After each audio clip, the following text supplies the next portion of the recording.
All right, ready, guys? Here we go. Welcome to the September 19th, 2022 meeting of the City of Tuscaloosa Planning and Zoning Commission. This meeting allows for alternative participation in order to accommodate all citizens. Any written comments sent to staff were forwarded to this commission directly.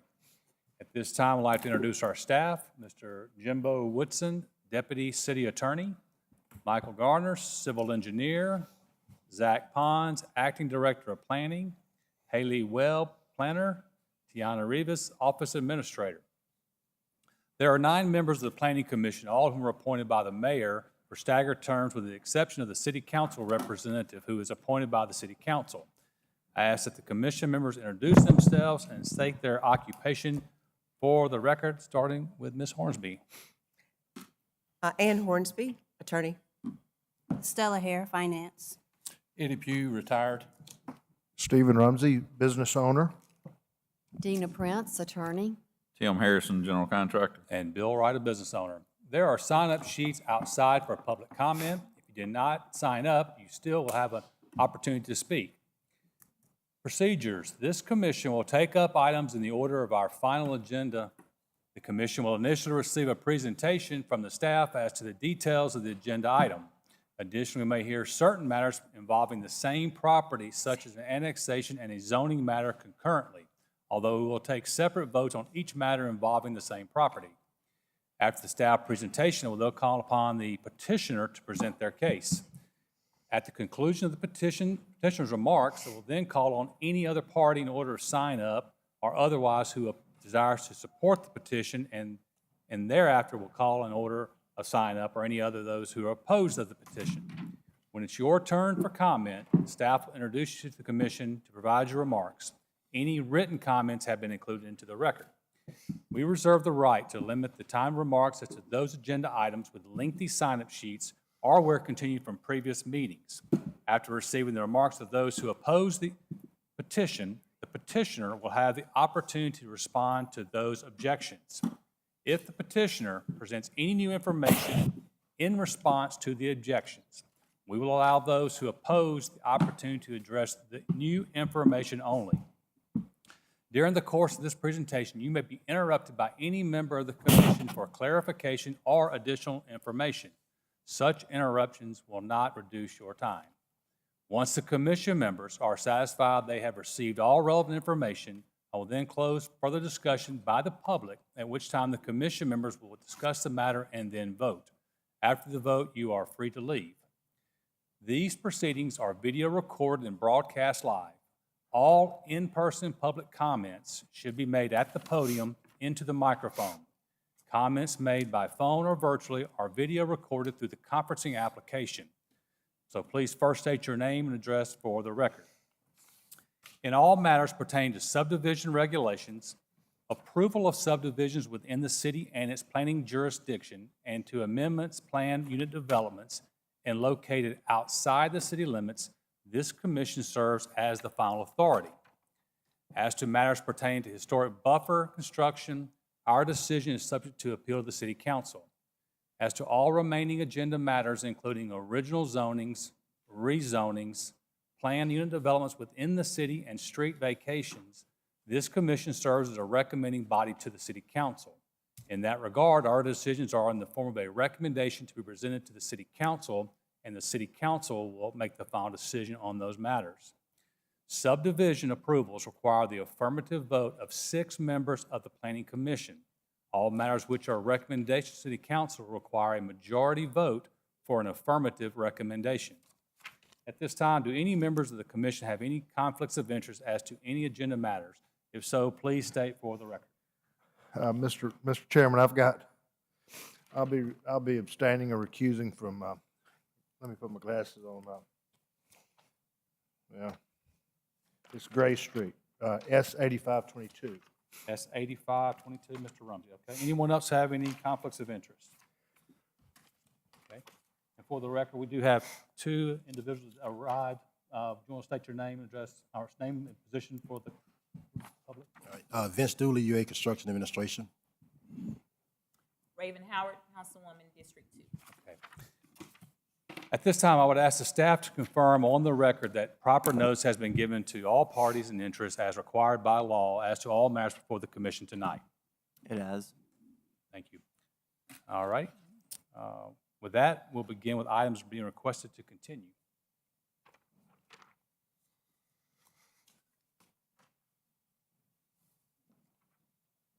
Good evening, Commission. Really quick before that, we do have 2 withdrawn cases, S7122 Barnsley Trace and S7922, the resurvey of Lot 2 of Elliott Estates.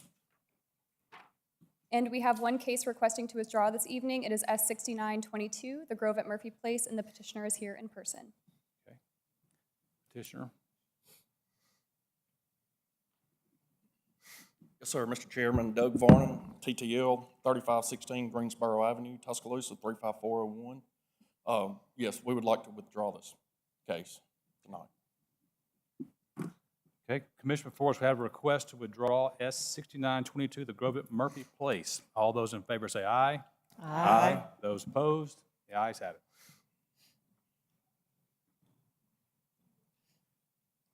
We have quite a few cases requesting to continue this evening. First up, we have S8322, AN722, and Z2022. These are all tied to the same petitioner, and they should be here in person to request this continuance. Okay. Petitioner.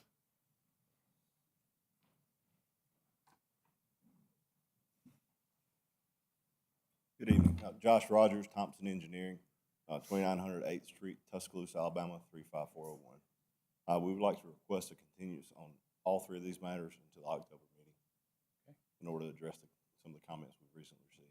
Right. Any other?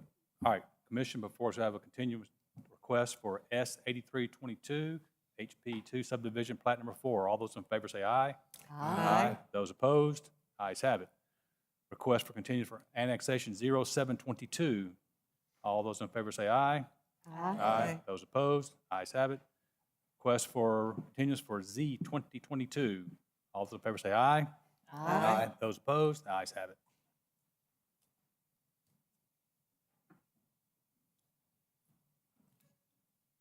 All right, last 2 cases requesting to continue this evening are S8422 and Z2122. Petitioner.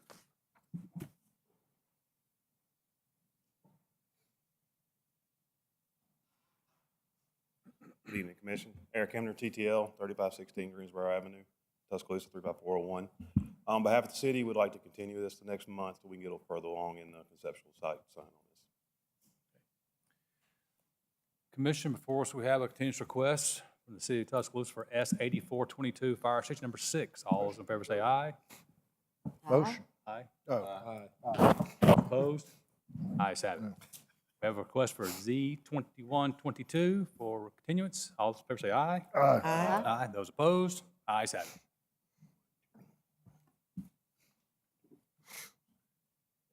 All right, we have 1 item on the consent agenda for you this evening. It's S8122 Med Spa Tuscaloosa, part of Lot 414 of the original survey of the city of Tuscaloosa. No one has signed up for, okay? Nope. Anyone care to have a comment on this consent agenda item? Okay, having heard none, all those in favor say aye, passing S8122. Aye. Those opposed, ayes have it. All right, moving on with continued cases from last month, we have S7522. This is the Probst Road subdivision. It's consisting of 4 lots on approximately 63.72 acres located at 10725 Probst Road. This is not in city limits. Here is the vicinity map. It is south of town and an aerial view. Here's that plat with contours and without. Now, Commission, this was continued last month due to Lot 1 not having street frontage. The petitioner has come back and they've provided street frontage for Lot 1. I'm zoomed in here a little bit for you to see right below Lot 3. That's where they'll have that frontage. Variance requests include half-street improvements, capped sewer, lot configuration, and a drainage study. Any questions for staff? Engineering on the 4 variance request? We're in support of those waiver requests. Thank you. Petitioner is here. Petitioner.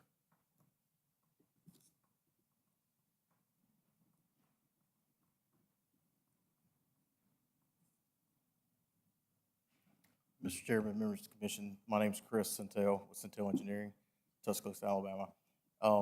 As requested at the last meeting, we we provided road frontage for Lot 1 to where it attaches to Probst Road. Engineering, that was the biggest issue we had in that case last month of Lot 1. Yes, sir, that was really the only issue in the case that came before you a month or so ago was they did not provide the public street frontage for Lot 1, but the reconfiguration, they've accomplished that. Okay, thank you. Any questions for the petitioner? We heard this case pretty thoroughly last month, except you resolved the issue we Yeah. had concerns about. Thank y'all for your feedback on that too, Bob. Okay. Any questions for the petitioner from commission? Thank you. Anyone in the public care to speak for or against this petition? I don't think we have anybody. Yeah, no one signed up. So we'll close. Commission, before us we have S-7522, Probst Road subdivision with 4 variance requests of High Street improvements, cap sewer, lot configuration, drainage study, engineering, has no issues with. Do I have a motion and a second? Motion? Second. Mr. Rumsey? Yes. Yes. Yes. Yes. Yes? Yes. Yes. Yes, motion approved.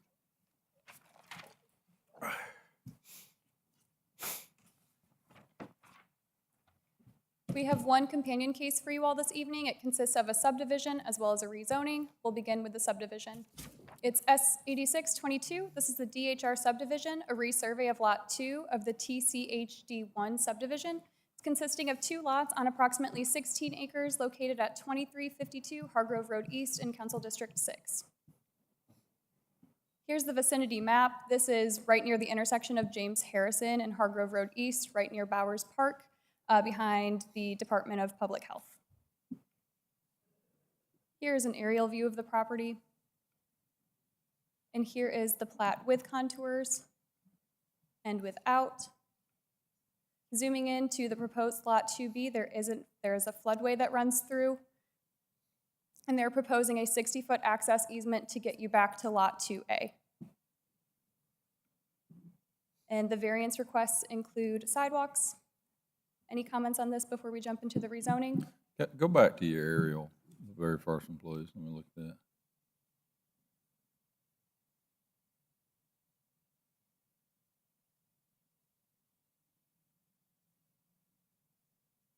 Yep. Moving into the rezoning case, we have Z2222, Tuscaloosa County petitions to rezone approximately 16 acres located at 2352 Hargrove Road East from R1 to institutional. Again, this is in Council District 6. We have the vicinity map and the aerial and another aerial shot of the property. The adjacent eastern properties are zoned R1, or the adjacent eastern property is zoned R1 in the estate lot overlay. And then the southern property is zoned R1 as well. From the rezoning petition, they are requesting institutional for a potential construction of a new Department of Human Resources building. And here is a proposed site plan. Zooming in, they're proposing to build on Lot 2A. And this is what that would look like. There's a 50-foot Alabama power easement that runs through the back, I guess the north of this property. This does conform to framework. Framework identifies this as civic institutional, and that would allow city, county, state, or federally owned facilities. Here's that future land use character map and the institutional district regulations. We did receive several comments from nearby property owners. They had some concerns about a buffer being instilled, and the petitioner is here in person to speak on that. Can you go back real quick on 2 more? There. So we have a power right away for 50 feet. And then how much do we have between the power right away to the property lines? That, Yeah, I'm not sure. Can you go back to that? Can you go back to the one that shows? Trying to get green. Can you go back to the slide that shows the topography and the way it backs up to those residential lots? Yep.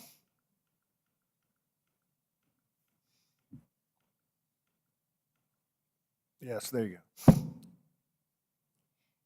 And back to that access easement that I mentioned, that will be through the Department of Public Health's property. That will use the existing drive that is close to the intersection of James Harrison and Hargrove Road East, and they plan, it's my understanding, to build that out back to Lot 2A. Can you help me get oriented with this map? So on the proposed Lot 2, the neighborhood is at the north of that? Yes. That lot? Okay.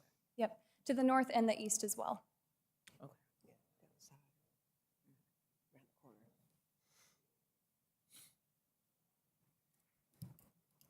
Any more questions for staff before we bring the petitioner? Thank you. Engineering on the sidewalk request? We don't have that we're okay with that. Okay, thank you. Petitioner?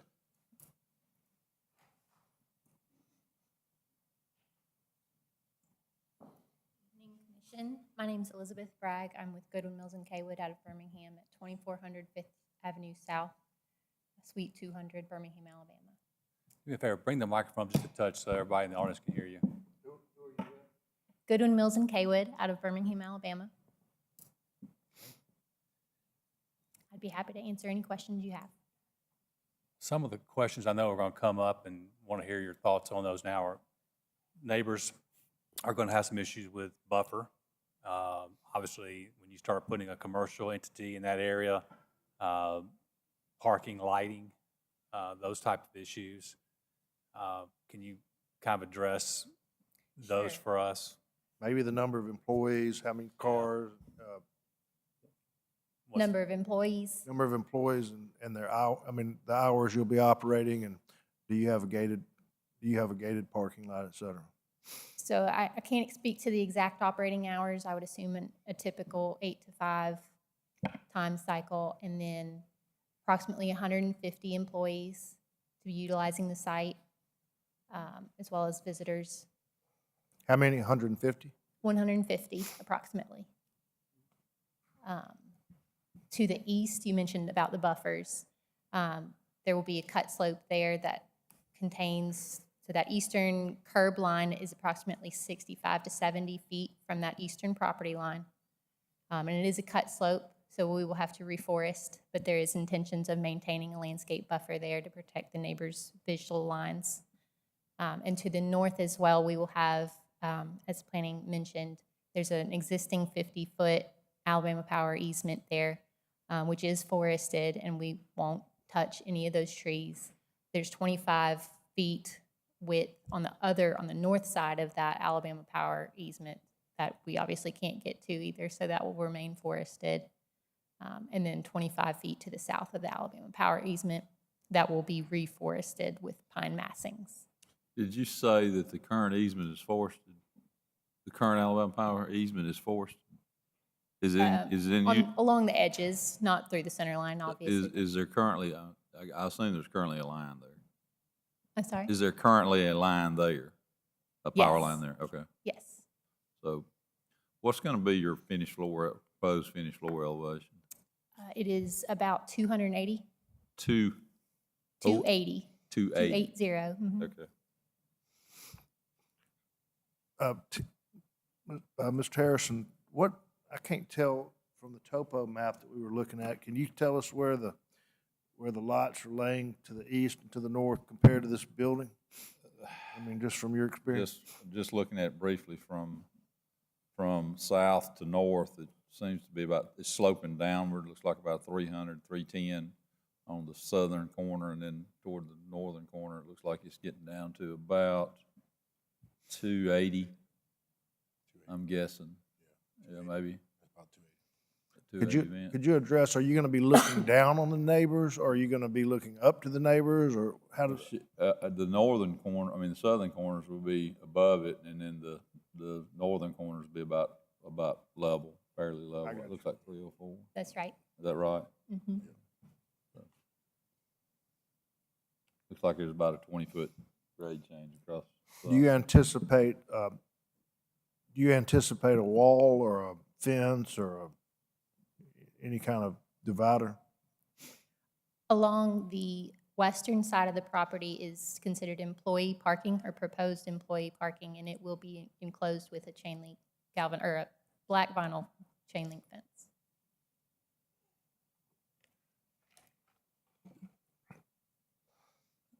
Some of the concerns we've heard, obviously, and I think I may be repeating what was said earlier, are lighting, parking lot lighting being obscene, buffer, how you would buffer it, and obviously with Alabama Power right away so close.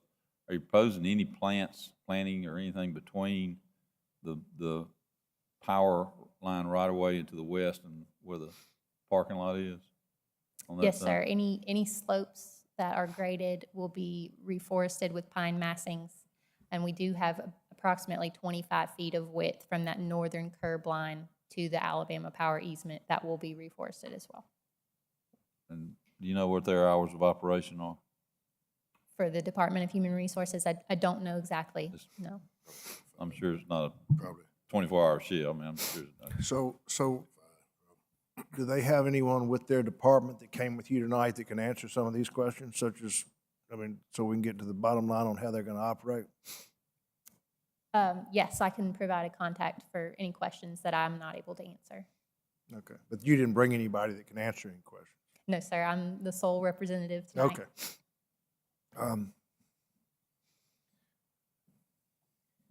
As far as site lighting. So if we asked you to do something, you couldn't answer for the petitioner. In other words, you're representing the petitioner, but you can't answer for the petitioner. If we requested that you do something extraordinary, could you commit for them? No, I could not Okay. commit to anything for them. So we may be in a I'm just saying we could potentially be in a pickle. Question for you. Is this going to be a single story or two-story? Single story. Single story? Okay. Flat roof. Flat roof or sloped roof? Sloped roof. The parking to the left, as you look at the map, that's all employee parking, the large parking lot, Yes, sir. and it's going to be fenced. Right. Okay. Any other questions for the petitioner? We have quite a few that signed up to speak, so you'll probably be coming back before us to answer some of their questions. So while I'm asking, right now you've got 150 cars coming in and out for the employees, and then you've got the, did you say the customers or the clients, or can you estimate that number? We've provided about 75 parking spaces, so at maximum I would consider about 75. I'm not really that familiar with what they do. Do they take any type of deliveries, or is it just cars, or would there be any truck traffic? Do they deliver any product there or anything No, like that? sir, there's no kitchen operation. The only truck traffic we would see is the occasional fire truck or garbage truck for collection. You didn't bring any elevations, did you? No, sir. What's the building going to look like? I believe it's a brick facade. Yeah. Not an architect, so I don't have very much specific. I do need to address the site lighting since you mentioned it before we open it to everyone. So electrical engineers have designed this so that the photometric plan is enclosed within our property limits. So there will be no light pollution across property lines. It's all directional LED lighting with intent to protect surrounding property. Okay. Any other questions for petitioner? Let me ask one more that we always ask when Mr. Rumsey's here. Where is I say where the chiller is that the dumpster next to it? Yes, sir. So that's good. So that's away from the neighborhood. So if it's emptied at night, it won't make much noise. Mike, y'all had any, have y'all had any preliminary discussions about crossing the floodway and what it's going to take to do that? We have not. That will definitely be something that'll be addressed in the LDP process. I mean, I guess. How are you planning on doing that? Do you know yet? Culverts?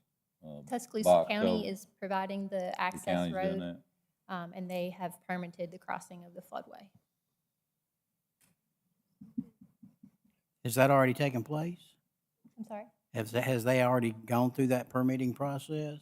I believe so.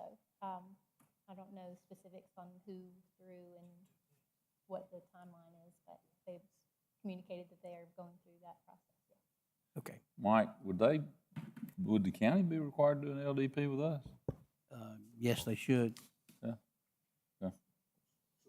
Mr. Chairman, you're gonna let the public speak and then, and put together a list of concerns and let her come back or address them if she can. Is that what you're thinking? That's what I'm thinking, yeah. Obviously got quite a few signed up.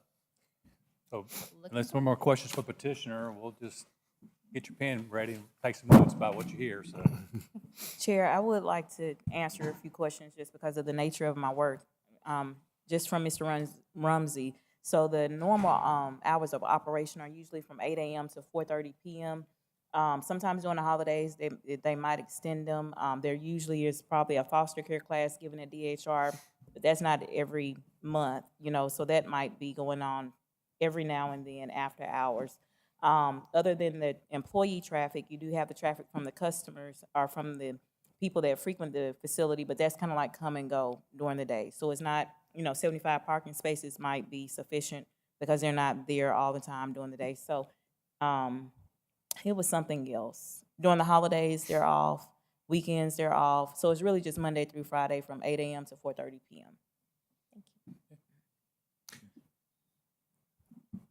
Can you bring back the slide and show us the direction the cars will be coming in and whether are the headlights coming down that road and hitting the back of the houses? Or are they, in other words, when you're entering, I guess this is to the southwest down here, is that correct? And I'm trying to get my bearings, but you're entering from down here on this. Off of Hargrove Road would be your main entry.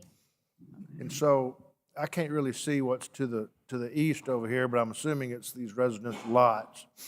And To the east? there's just no way, so there's no way to get to this property from up here to the northwest without doing this southern loop down here by the neighborhood. Is that right? The previous plat had stated that there's no access onto this road here. So there will be no northern access through that neighborhood.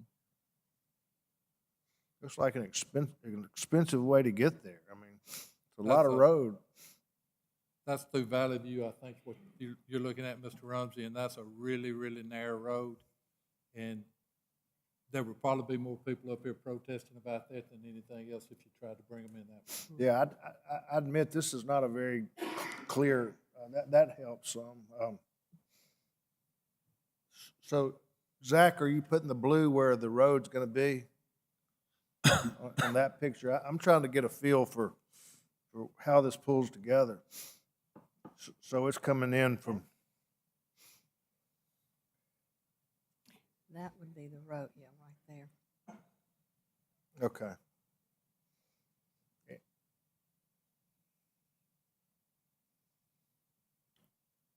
I'm concerned about the traffic as well because from its current location, getting off onto the Hargrove Road, I guess that's, or James I. Harrison, is a bit of a traffic jam in the afternoons with school buses and people leaving for work. So has that been addressed at all? I would have to touch base with Tuscaloosa County and their engineers to get the answer to that. There's a signal there now, isn't there? Yes. Okay. Four-way signal? I mean, so the people come out of the, okay. There's a four-way signal at the proposed site? Yeah. There's a red light there now. Okay. Oh, that's the help. Any other questions? Thank you. Yeah. All right, Mr. Harrison. All right, Mr. Chairman, we have several people signed up tonight.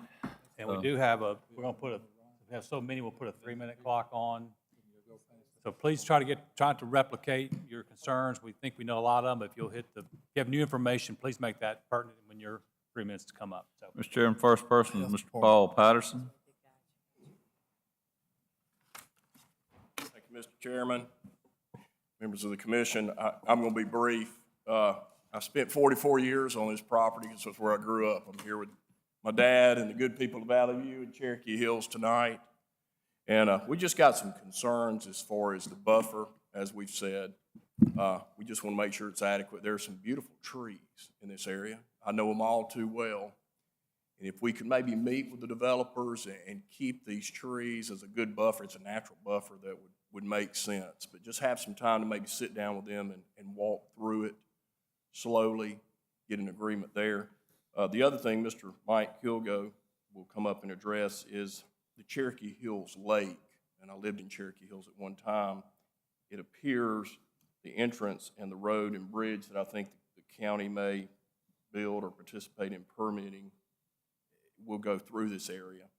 We've already had major problems in Woodland Hills Lake and the breaking of that dam. So that's just something I'd bring to your attention. Are we going to create another watershed issue? I'm not an expert on that, but that's something I think should be looked at. Ms. Howard brought up something that's really important. My office is right around the corner on Hargrove. The traffic is pretty tough in that area, coming off James Harrison and they're on Hargrove Road. So we would just, whether it's in the form of a table or a continuance or resetting, just ask for a little more time to maybe sit down with the developers. I'll be glad to participate in this, to hopefully come up with a plan to alleviate some of these concerns. I don't think anyone's just opposed to the project, but just making it look right and protecting the integrity of the neighborhood for the neighbors and so forth. So I'm going to be short, and that's my thoughts. Quick question. Any questions? If you have any idea what would be an acceptable buffer? I mean, We would request 75 feet as a minimum. And in that area, it would be achievable because based on this map, when you have the Alabama power easement that runs through, those trees are right up against it, which I think would provide a really good natural buffer for even the lighting at night and activities, even though most of them are 8 to 4:30. You're going to have people that utilize that parking lot I have them that utilize my office parking lot. I see them on camera, so, you can't prevent it, but it would be something that would protect the neighbors from noise and other things. But why couldn't they prevent it, Paul? I mean, Yes, sir. why couldn't they gate it? I mean, if they gated it, they could prevent it. Yeah, that's exactly right. I Yes, mean, sir. I mean, if That's a they- good point. I mean, I don't see why they should allow people to Yeah.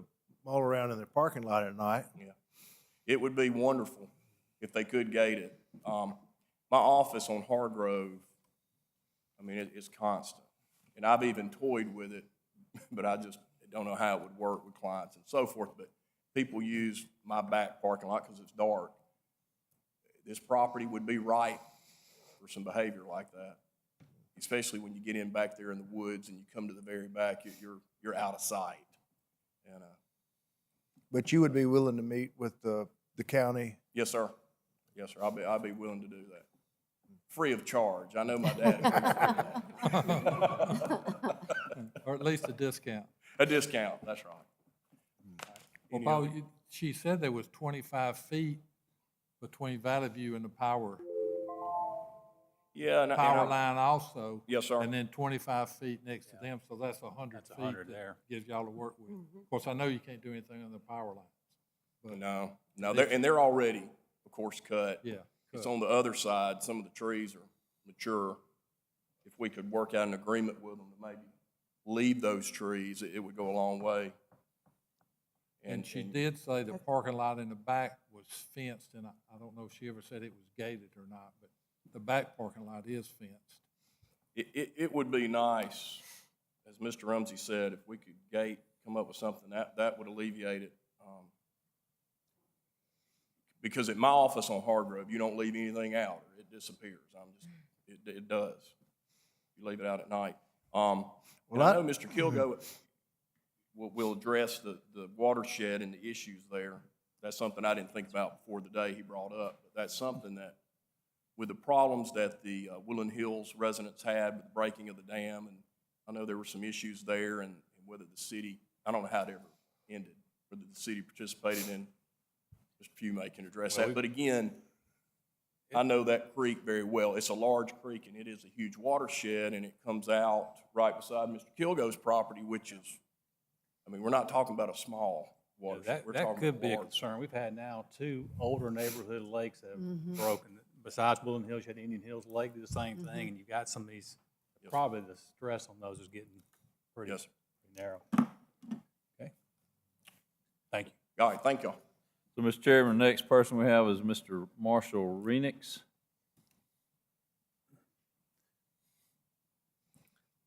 Name and address for the record, please.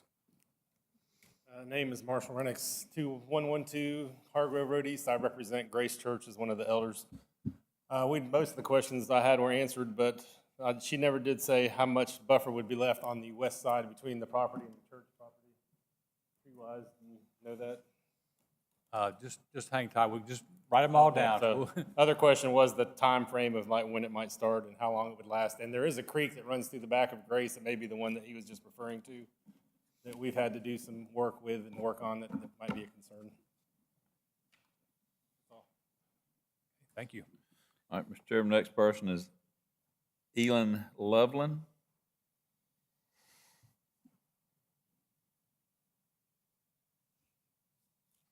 Hi, I'm not sure that I can say anything different from the others. My name is Elan Loveland, and I live in Cherokee Hills, number 70, Tuscaloosa, Alabama 35404. And my family has been in that location for over 50 years. I grew up in those woods. And I've noticed that the increasing sound from the interstate has gotten worse, and I'm just concerned about the buffer again, because it's already pretty bad. That's all I had to add. Buffer on the north side, we're talking about the power line, that area, okay. Mhm. Just make sure I was clear on the right buffer. Yeah. Okay. Thank you. Thank you. Mr. Chairman, the next person is Mr. Mike Kilgo.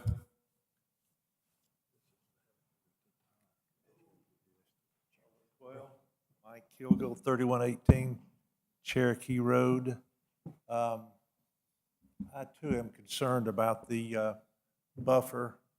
I don't know how to work this thing here, but I need to go back to where it shows the property of Cherokee Road to the east. If somebody can do that for me. I'm a dinosaur.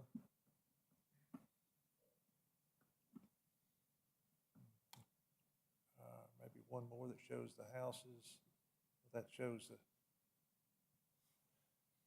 my lot backs up to, well, let's go forward. My lot backs up to where it makes that bend.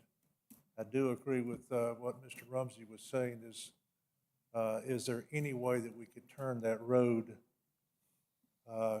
sooner? Ma'am, could you go to where the road is, or in the building picture that you started off with? At the very eastern point there is where it crosses the ditch, which has been a floodplain. As it turns there, it goes up, and all the houses to the east, there's several residents of Cherokee Road that back up to that.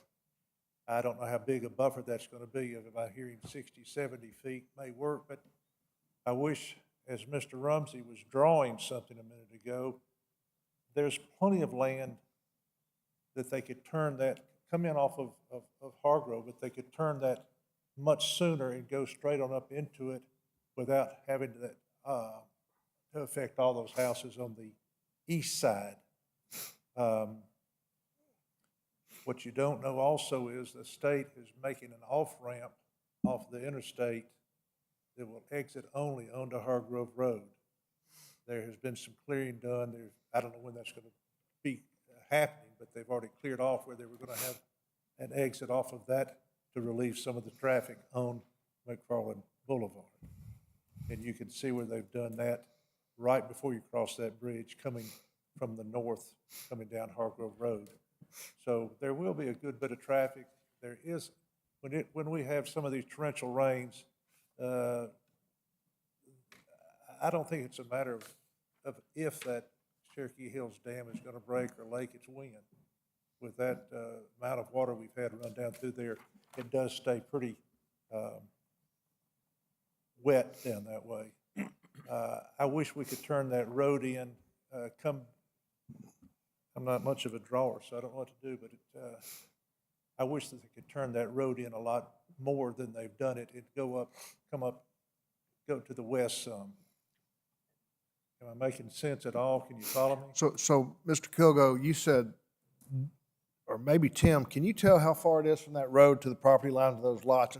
Mike, how many lots are affected down through there? I think there's about 8 or 9 lots, and they all back up to it. And as you say, they cleared off so much of a buffer when they built that health department, gentlemen, ladies. There's about 75, 80 yards from the back of the health department parking lot in the back to, they cleared off so much land that we can hear so much of the traffic off of Hargrove. I don't know why, it's empty. I don't know why they can't, are they planning on building something on 2B? I know we're talking about up on this hill, we're talking about, I think it's 2A. Is there a 2B? Is there plans for a 2B? But there's a lot of space that they could turn that road up in there. And like Mr. Patterson said, I wish there was a way that we could sit down with the folks and see if there's a way that we could adjust that road and make sure we do have plenty of buffer. Well, Mike, let me ask Mr. Gardner, because he's an engineer, and so I know when they build a road that they have to clear a good bit on each side, right? And crown it and all that sort of thing. So I'm assuming when that road comes in from the southwest and does that turn in there, their headlights are gonna hit those houses, but they're gonna have to clear, is that right? It's gonna, in other words, it's gonna be hard to leave the trees and build that road, or am I getting out of my lane here? The amount of clearing to put the road in there is going to depend a little bit on the topography, what the existing grade is, and what they propose as a finished road surface. Maybe significant fill or cut, which would make the clearing limits widen in a particular area. Not having seen any type of plans on what there is, I really can't say, but that's what's going to determine the amount of cleared area to put this roadway in.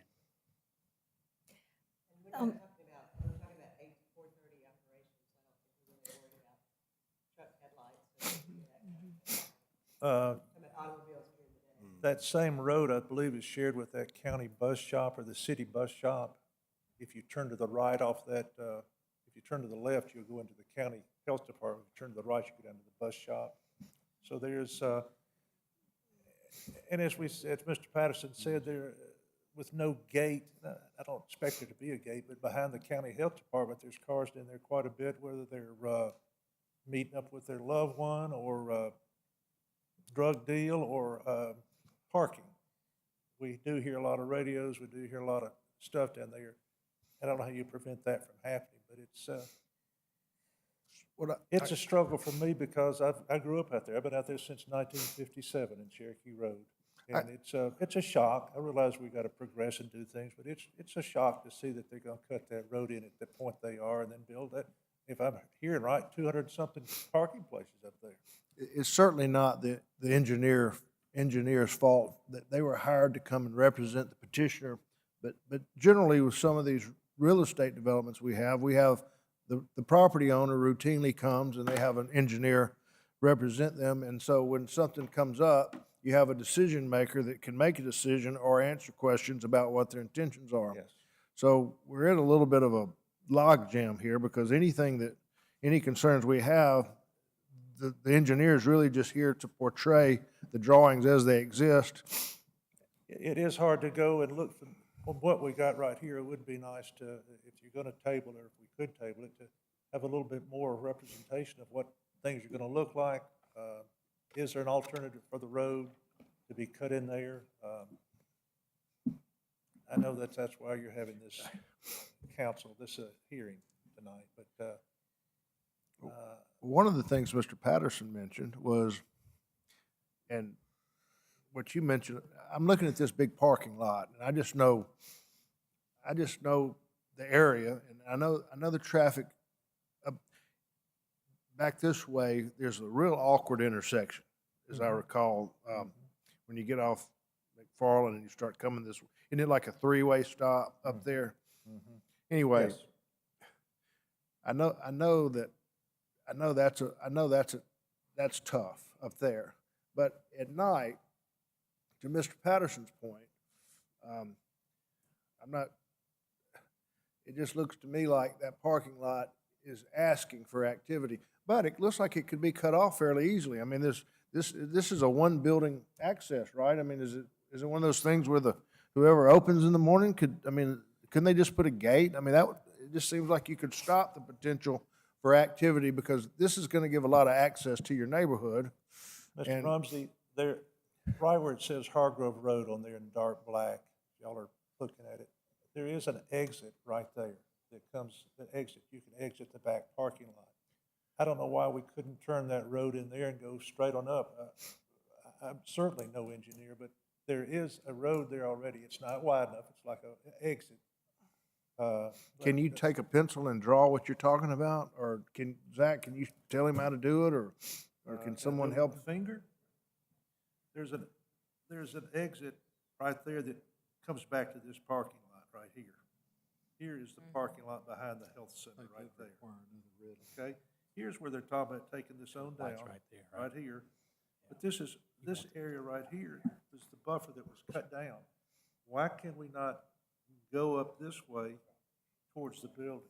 But I had them coming back and even disturbing any of this back over here.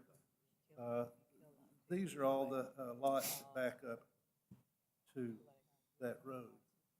I don't understand with this, why has it got to be so deep into that proposed project? Why has it got to be so deep when they could cut it in? And it seems like it would be easier to do that, even if they had a exit off of this thing coming down to here, to exit. Just to clarify one thing, this is a 60-foot easement right here, so this is about 100 feet in between that road and that property line. What's that, from about here to the wall right there? Yeah, where this Somewhere- line is about 100 feet, I would guess, because this is 60 feet, what I've circled right here. So that'd be about the distance from here to that back wall right there? No. That's not 30 yards? I'm just thinking about Bryce Young throwing one across the middle, for first down. First down would be about where Calderon is right And, there, right? typical buffers are 35 feet, et cetera, so I'm just trying to bring light to that. Well, there's already, there's already an exit for these folks right here, for that parking lot. I wish that they could turn it up, as I said, in this area right here and not come all the way back. I don't know why they can't, but there again. Right. I'm a retired. Well, Mr. Kilgo, certainly if Mr. Patterson's offered, and if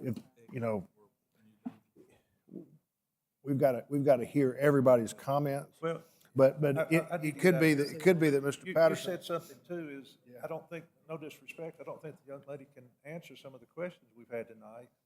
And I wish the county had sent a representative. That way we could tackle some of these issues. Yes. And not prolong it another month, but. Yes. Appreciate whatever y'all can do to help us. Thank you.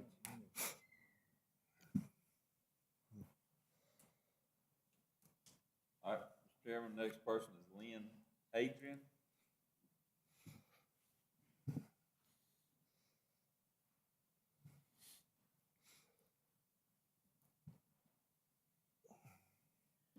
Good evening. My name is Lynn Adrian. I live at 3016 30th Avenue East, which is really in Cherokee Heights. I don't understand.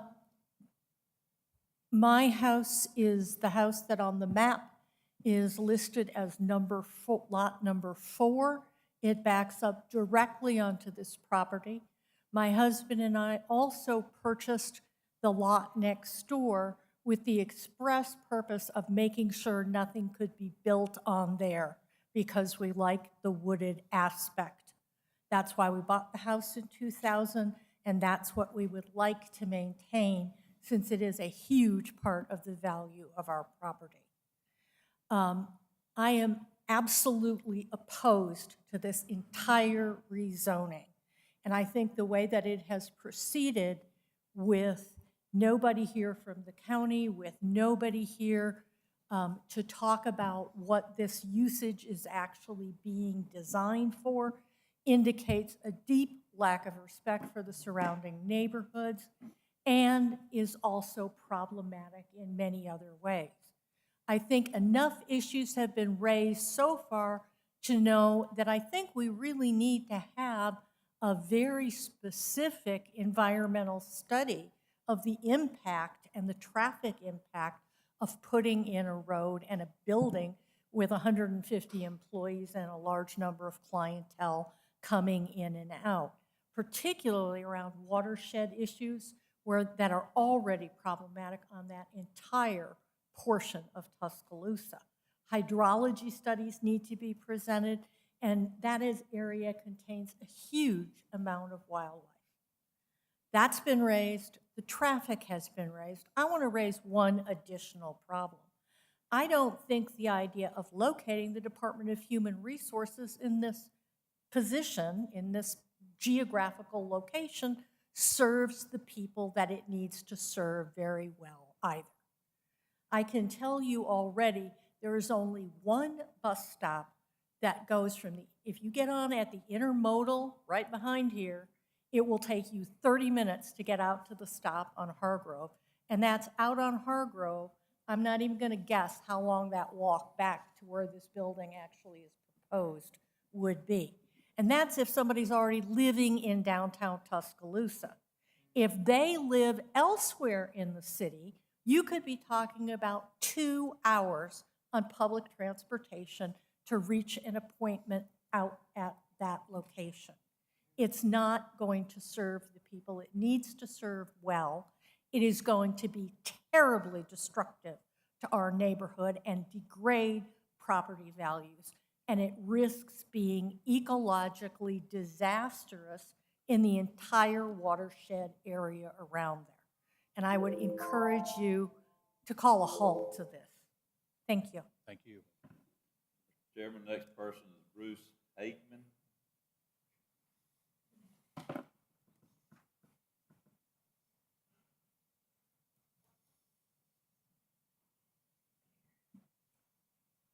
Yes, Bruce Hageman, 3016 30th Avenue East, and my house backs up onto this territory here. I guess I mostly want to speak to the idea of, you know, what these neighborhoods are and why people have moved into them. We moved there 22 years ago. We lived in a pretty nice little neighborhood, but there was a train track a block away, and the DCH helicopters were going overhead at night, and we said, well, let's get someplace quiet. We thought about moving out to the county, and we understand there's no zoning in the county. So you can put yourself a pretty nice house out there, and then somebody puts a hog rendering plant next door, and you're out of luck. So we stayed in the city. We said, okay, let's find a nice place, Cherokee Hills, cul-de-sac, there's no through traffic, nice and quiet, totally zoned for residential all around us. And now they're saying, well, no, let's not have it residential anymore. Let's just switch it. I believe, I got to agree with the brother down on the end. I wish the county'd sent somebody to talk about this thing because, if there's some pressing reason why the county needs to have this and turn it from residential into institutional, I'd like to hear it. But the petitioner didn't say anything about that. They just said, we own it and we want to do it. There's got to be a reason why we got a zoning board, and I hope you'll all look after the neighborhood. If somebody wanted to move in here and put houses on this territory, I wouldn't have much to say about it because that's what it's zoned for. But it's not zoned for this, and it's hard for me to understand why we're even thinking about doing it without a darn good reason why it's got to be put right here. There's other institutional property in this town they could put it on, and I guess that's all I got to say. Thank you. Mr. Chairman, next person is Preston Sullivan. Okay. Mr. Chairman, next person is Ms. Mona Guin. Good evening. I live in the Cherokee Hills neighborhood for over 17 and a half years now. And it does have an amazing amount of wildlife and old trees, and that's one thing I love about it. But I do have a very close family member who has worked with DHR in Alabama for over 7 years. And I do want them to have a great facility because I know in the state of Alabama, we have 6,000 children right now in foster care. We only have 2,300, a little over 2,300 homes to take them in. And a child in Alabama foster care stays an average of 618 days. But the reason I came here tonight is to say, please, make the smallest footprint, or can we have DHR, the new beautiful facility that they deserve, put in a place without destroying trees? Because y'all know that we've had so many trees go down in the last 20 years, you know, mostly due to natural disasters. But thank you for letting me speak, and that's my main thing. Please, I love DHR, but please, a small imprint on the trees. Thank you. Thank you. Mr. Chairman, the next person is Christy Rowland. Okay. Mr. Chairman, the next person is Jared Gibson. Good evening. I'm Jared Gibson, 2842 Valley Crest Road, Tuscaloosa, Alabama. My property is the property up to the north of this proposed rezoning. Actually, in some of the photos, you can actually see my tool shed within the red lining. I own that property that runs right next to, adjacent to the power line. It was said that it's a 25-foot buffer. That lane is actually maintained to be a bit of a golf fairway. I maintain it, I cut the grass, so that those numbers of 25 feet may be inaccurate. The gentleman there spoke and said, typically they're 35 feet for starters. So my initial concern is that buffer. I grew up rural Alabama, Pickens County, Aliceville, and I have 4 children. I want them to grow up next to the woods like I did, as opposed to so much industrialized. That's part of the reason we bought that home, was because you don't find the woods in the center of Tuscaloosa. But so my main thought is integrity as far as this development. A gate on that north side, mandatory, just for the sake of our neighborhood, the sake of my home, my family. Another thing would be integrity with that buffer. Thank you. Thank you, sir. Mr. Chairman, next person is Michael Bennett.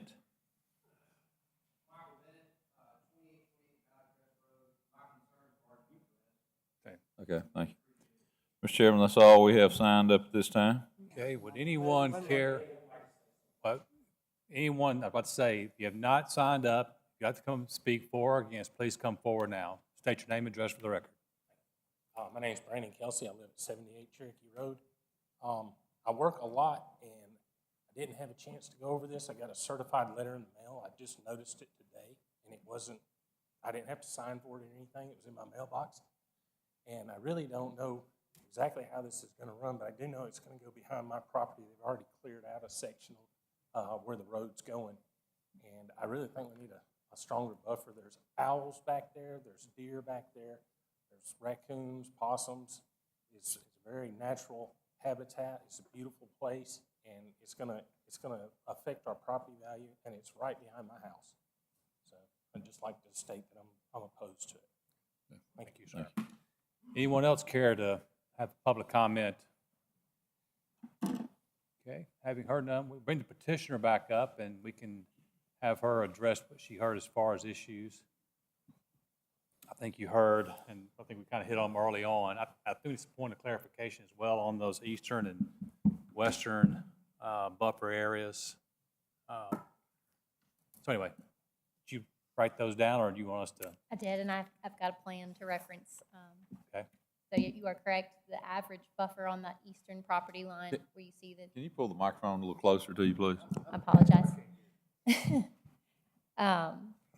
Along that eastern curb line, the east property, the average buffer will be approximately 87 feet wide to be landscaped.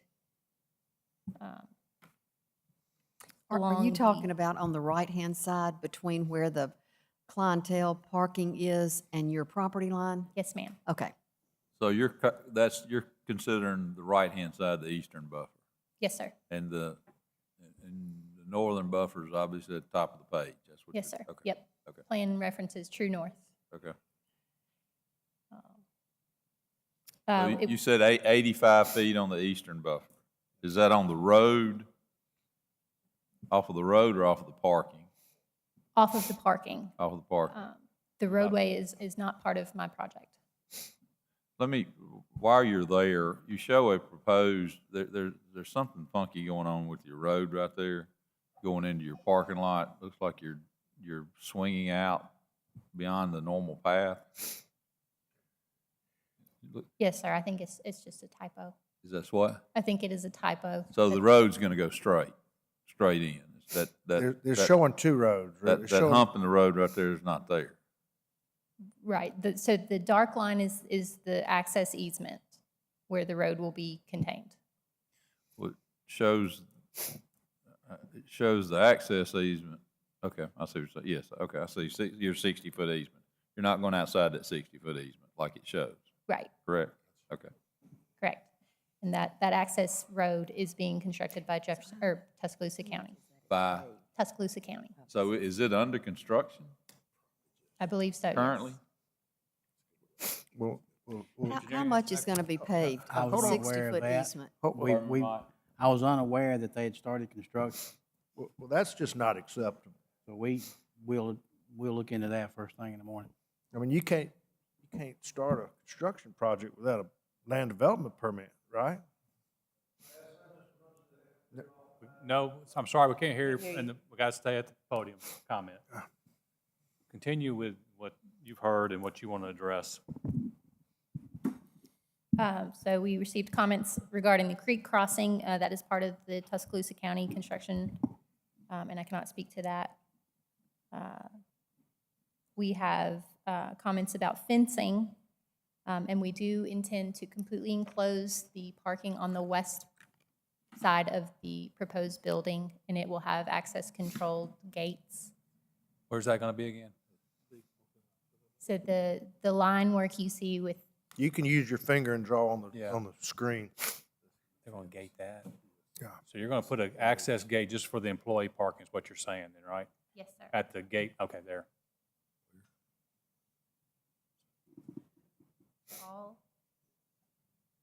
all that you see in pink is completely enclosed with fencing. And where's the gate? Where's the gate going to be? Which, Hatch the north or line the at south? Top, right there. Okay, so the gate, so they'll come through the parking lot. What is the purpose of that There's gate? two entrances. It's employee parking. Employee parking for protection. Now, hold on a minute. So you're concerned about the safety and well-being of your employees' cars? That's a concern. You mean during the middle of the day, we're concerned about whether we're going to get our cars broken into at this location? Then we definitely need a gate down here at the other end. Or you don't want people who don't work there to enter the back gate, back door. What? Or you don't want people who don't work there to enter through the back doors and entrances either. I mean, that's part of it, right? Well, how many parking lots do you know in Tuscaloosa that are gated off, that are gated? Can you name some that you actually have gates around the parking lot? to stop- Employee gates? Mhm. Or residential place, Mercedes, all those places have employee parking separate. I mean, I don't. Mercedes does I'm not, I mean, I don't think- Mercedes-Benz does not have a gate for their parking. Mr. Come on. I mean, I drive out there and park in the I parking don't lot know, all the I know time. these people are telling me that there's lots of that's typical, and I know it's true downtown. But, I mean, all I'm saying is there's other reasons to gate employee parking than being fearful of violence. Well, that Or brings thievery. up a whole another group of concerns really then. So is this the only fence or gate that it will be on the property? So like at True North, there won't be any gates between the property line and the property owners in the neighborhood? There is the fence that runs along the true north side of the property, but it ends at the gate that runs south and dead ends into the building.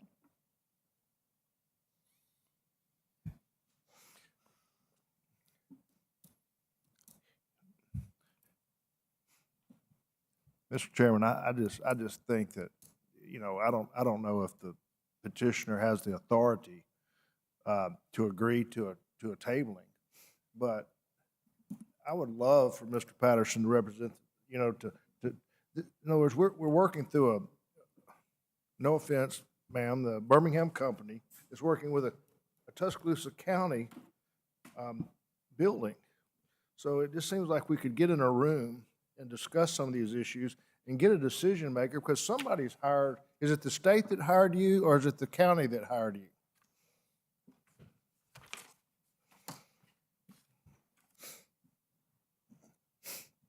Eric Hamner with TTL. We are also involved in this project from a surveying and subdivision standpoint. Goodwin Mills and Kaywood who has been hired for the civil and site design. Okay. So Who hired? It is not purely, they hired us. Who hired you? Goodwin Mills. Okay. Who hired you? The county or the state? State of Alabama. State. Okay. So this is not purely just from outside of Tuscaloosa. TTL is involved and engaged with this project locally. Well, I'm here to answer specific questions on his behalf. but if someone proposed a change, first of all, like Mr. Harrison said, and I understand that this is a rezoning, but we don't have elevations, and to Mr. Kilgo's point, this is zoned R1, and so the people that made the investments in their homes, that with most people are the largest investment they'll make in their life, they thought that it was going to be residential abutting them. I understand, Zach, that this is potentially in line with framework, but I don't mind saying that when we voted on framework and all those colors on that map, I had a hard time understanding every vote we took and how it affected neighborhoods. So it surprises me sometimes when it doesn't surprise me that these things pop up. Well, I think there's other issues besides that. The one with the county not having LDP, and they're cutting roads. That's I can't see how we could allow that to even be continuing without them coming before us for that. Eric, who designed the road the county's putting in? Everything so far with the county, I'm not sure who's designed it. We engaged them for us to help them. They have not secured our services on that. I'm not sure who's doing the design for the county. They're just out there. I'm sorry? They're just out there going to work. They've got somebody that we're not involved with that part. I don't know. Well, I agree that we have significant questions and that the people here are put on the spot a little bit. They're not the ones who I'm can not answer. against development. I promise you. I know that. I just believe, Cherokee Hills in this area is one of Tuscaloosa's best kept secrets. And this lady that talked about the wildlife, I know, lovely out there. I've got friends that live there. I've got a lot of friends. It is extraordinary. And I think not knowing what type building, how tall it is, what it looks like, how it affects neighbors, this is a big rezoning. So, ma'am, can I have your name again? I'm sorry. Elizabeth Bragg. Elizabeth Bragg. Brad. Okay. Elizabeth, and Eric, I don't want to see these good people come up here again. I promise you. They don't want to come up here and spend another Monday night with us. But I think Mr. Rumsey's right. We will continue along this path and vote on this if you want us to. No, we were just discussing this. I think But at I this think point there's with the questions. And what I would ask y'all to do is to meet with these people and have these conversations with them and try to work some of these things out if you can during this process. And I'd say to y'all, listen to them. This is I'm not saying it fits that area, but it's going to be, if these guys do it right, it's going to be hard for us to not approve it. And I think everybody on the commission will tell you the same thing. I know nobody wants anybody to move against them, but I would like to see y'all try to work with them to come back to us with everybody somewhat happy. I know believe me, hearing some of y'all, none of you are never going to be happy if anything's that moved out there. But I would engage y'all to listen to them and try to work with them, and y'all come back with some sort of a unified voice. That's would be my comment. So, but and Chairman, okay.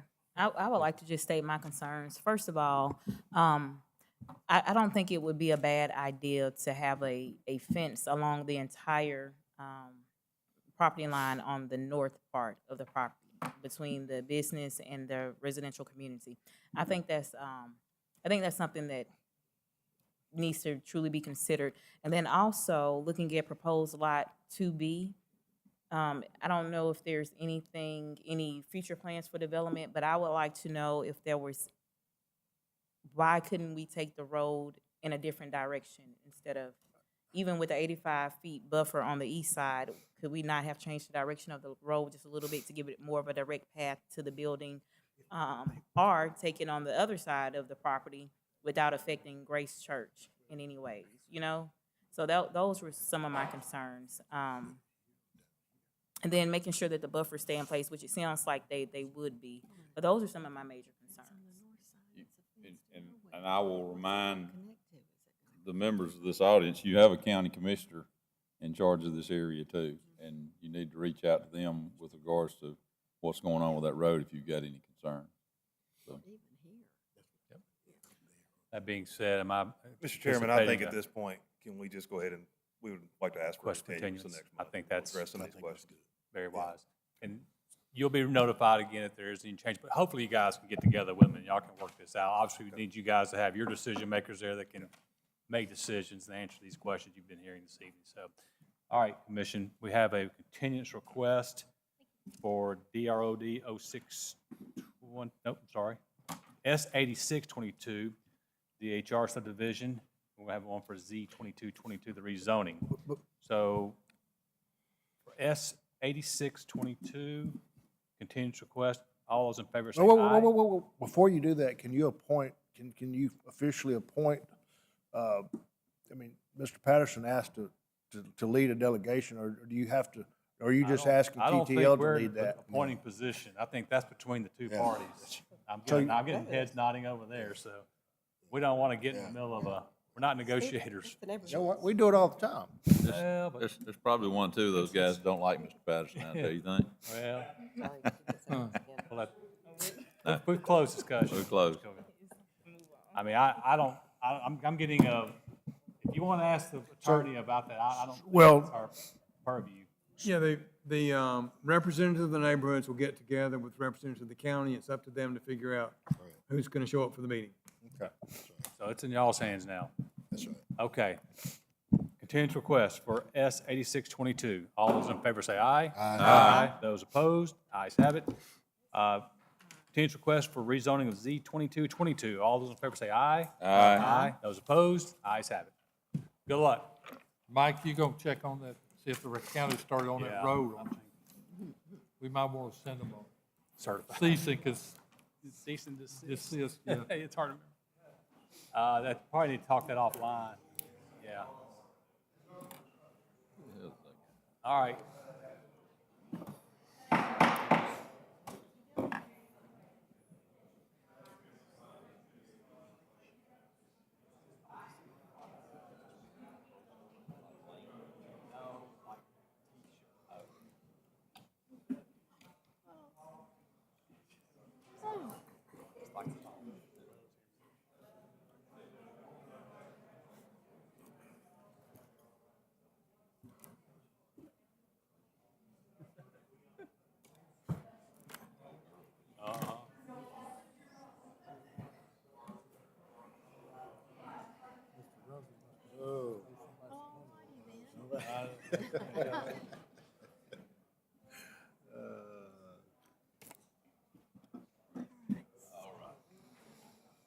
Rod and a pud.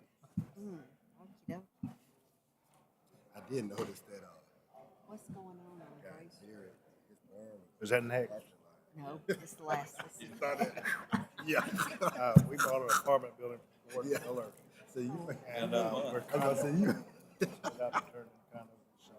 yeah, you. it is. I don't know if you're gonna be asking for a buffer. Variant. Oh, yeah, right. Right.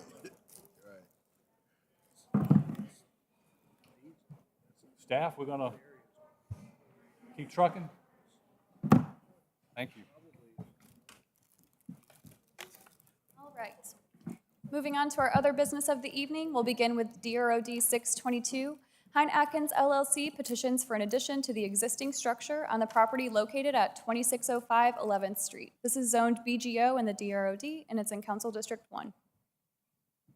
Here's the vicinity map. It's just off of Lurleen going south. You have Central Elementary to the southwest. And here's an aerial view. It is right across the street from the downtown KFC. The downtown what? And here is that subject property. Here's a photo of the rear. This is where the addition is being proposed. From the DROD narrative, they went on to say that this will be a 2-story addition. The addition on the first floor will be roughly 1,100 square feet, and this is to house a weight loss clinic. The second floor of the addition will be a break area for staff, which is roughly 280 square feet, and the access is through an exterior staircase. They also propose to enclose the existing front porch that fronts 11th Street. That will allow for an additional 322 square feet of lobby and waiting space. All in all, this addition and enclosure will be roughly 1,700 square feet. They're also providing an additional 8 parking spaces, and materials include stucco for the front porch enclosure, hardy board for the 2-story addition. The staircase will be either wooden or steel, and then they are also proposing to do vinyl windows and a glazed aluminum storefront. The Architectural Review Committee met on this and decided that it did meet the intent of the DROD standards and guidelines found in section 24230. And again, here's that subject property. Looking at the proposed site plan, we're going to zoom in to the lower section of the map, or of the plan in front of you. This is where the proposed addition will be. There are currently 2 existing drives. They're proposing to close one and replace it with curb and gutter, keeping that southern drive to make for a one-way. You can see the proposed 8 parking spaces as well as that exterior staircase. Here's the interior layout of the first floor of that new addition.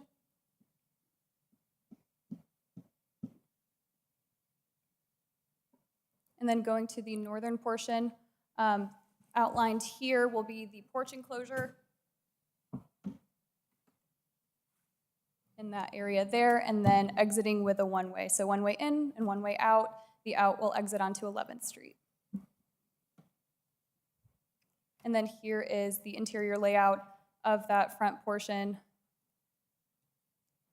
The note on the right-hand side where it says remove sidewalk and steps, we'll discuss that a little bit later. That is in reference to this cutout that exists currently. It's not the entirety of the sidewalk going down Lurleen. And then here's the interior layout for that second addition, or the second story addition for the break room area. Looking into the elevations, we'll begin with the northern elevation. And again, this is just for the enclosure of that existing front porch. The existing front porch here is on the left-hand side of the screen. And that will be done with stucco. Walking around the property to the right, we'll get into the exterior west elevation. And so now we see that addition. Again, it will be hardy siding. The exterior staircase is the only entry to that second floor for the break room. And they're referencing the enclosure of the front porch again and proposing those vinyl windows. So real quick question there. The proposed addition is hardy? Yes. Okay. Yes. And then this is the view from the rear. It's my understanding this will likely be the staff entrance. Zooming in a little bit more here. Again, hardy siding. You see that exterior staircase. The exterior staircase will not be visible from Lurleen. It will only be visible from 11th or the rear of the property. And then getting into the elevation, the eastern elevation, this will front Lurleen. And in the upper left-hand corner, that's that cutout that I mentioned a few slides ago. There are a few steps and a small sidewalk right here that they're proposing to remove. And then zooming in into that eastern elevation to get a better look. The left-hand side of your screen, that's that addition, hardy siding. And then the aluminum glazed storefront will be in place of that cutout.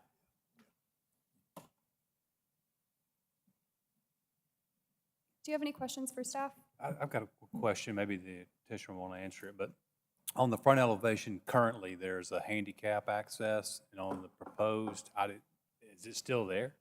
It is. I believe it will be maintained, but they'll be able to answer that for you. Okay, that's good to see.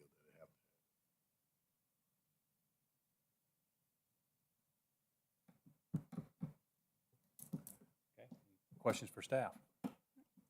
Petitioner. Good evening. I'm Jordan Morris with Ward Scott Morris Architecture, 1606 Paul Bryant Drive, Tuscaloosa. Ms. Webb stated our application pretty thoroughly. Essentially, the petitioner has purchased the lot between her existing structure and the ABC store in the center of the block on their lane, and she wants to be able to expand her business.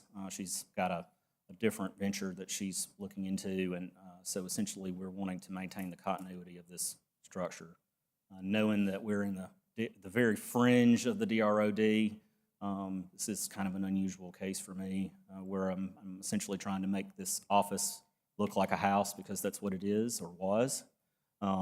Most of the area on the west side of Lurleen has this kind of context to it. Our previous office was definitely one of those. So I'm happy to answer any questions that you may have. I think there's a few comments I think we have about the addition of the Hardy to a building that's currently vinyl siding. And if you look at the picture there, the vinyl siding was lacking in application, it looks like. And speaking with staff, Mr. Morrison, one of the things that we learned was that there was not a permit pulled for this improvement when this was done originally. And correct me if I'm wrong, staff, that we would not have approved or allowed vinyl siding on Lurleen Wallace Boulevard, would we?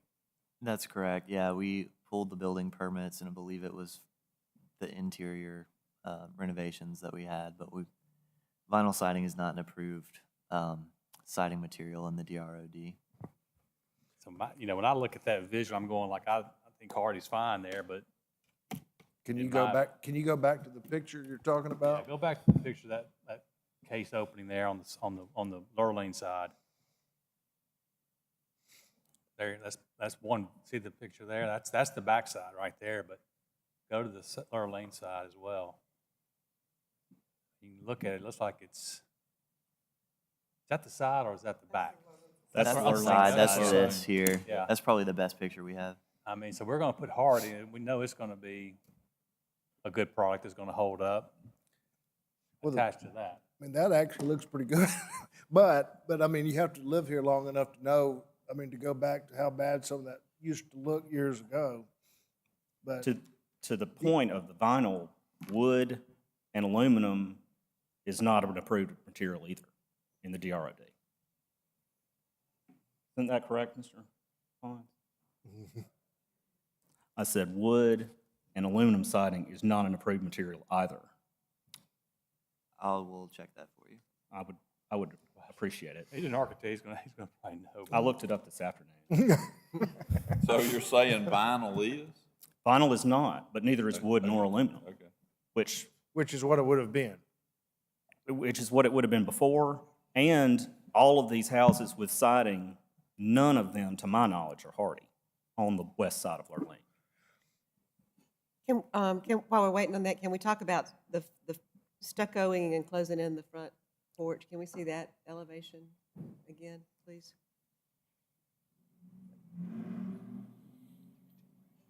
And right now, there's 4 columns and a 8-foot wide porch or something?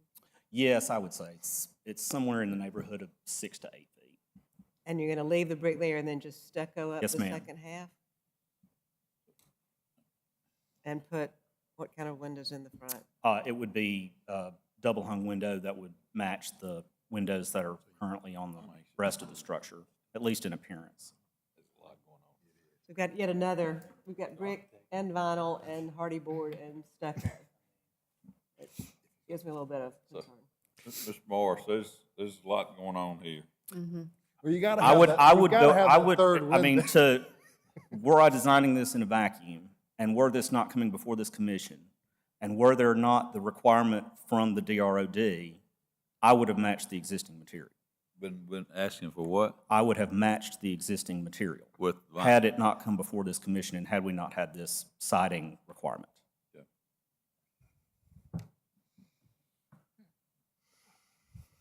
So the stucco, is it real? Yes, ma'am. It is not EFS.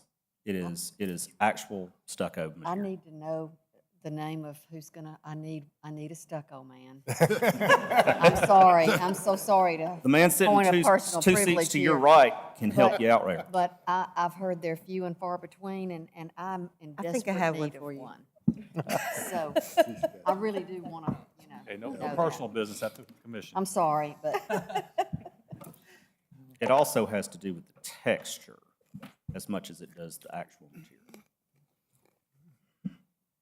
so would it look better if you just did the brick all the way up? I mean, that, I can't, I'm just having a hard time envisioning how that's gonna look. I guess you'll paint it at least all the same color? It would be the white that So, maintains. so you're gonna pull the vinyl off and you're gonna put hardy and stucco on the exterior? Is that? No. No. No, he's not pulling the vinyl off.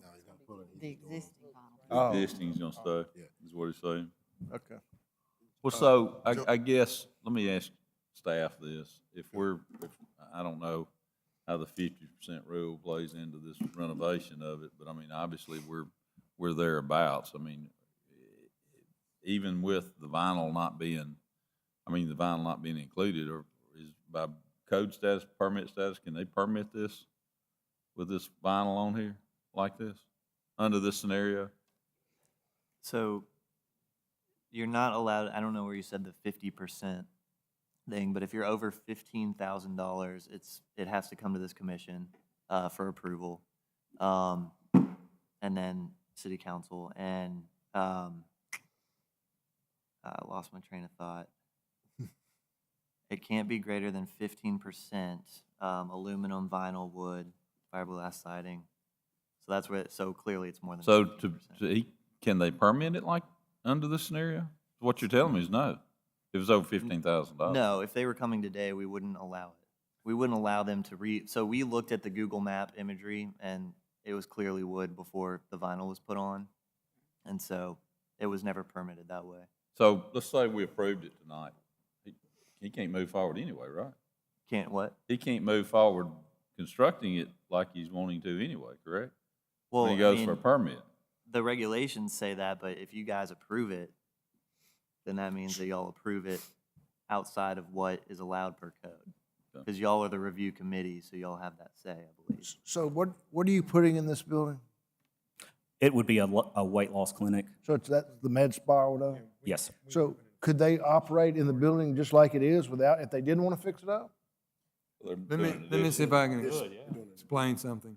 We have an enforcement issue regarding the vinyl that's there now being not permitted. If they were to go with hardy across the entire project, then I think you could solve that issue.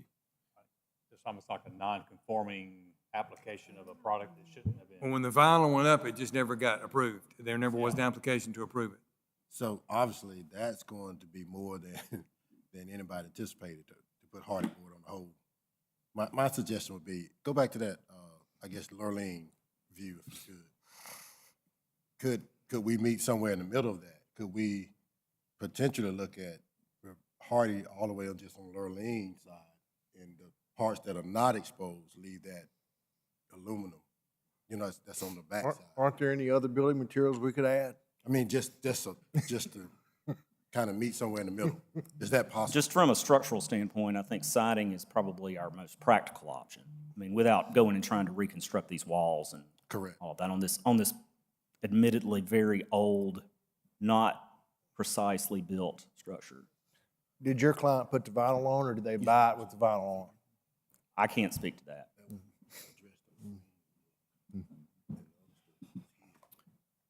Are we looking at the Lurleen side? Yeah, that's what Lurleen side?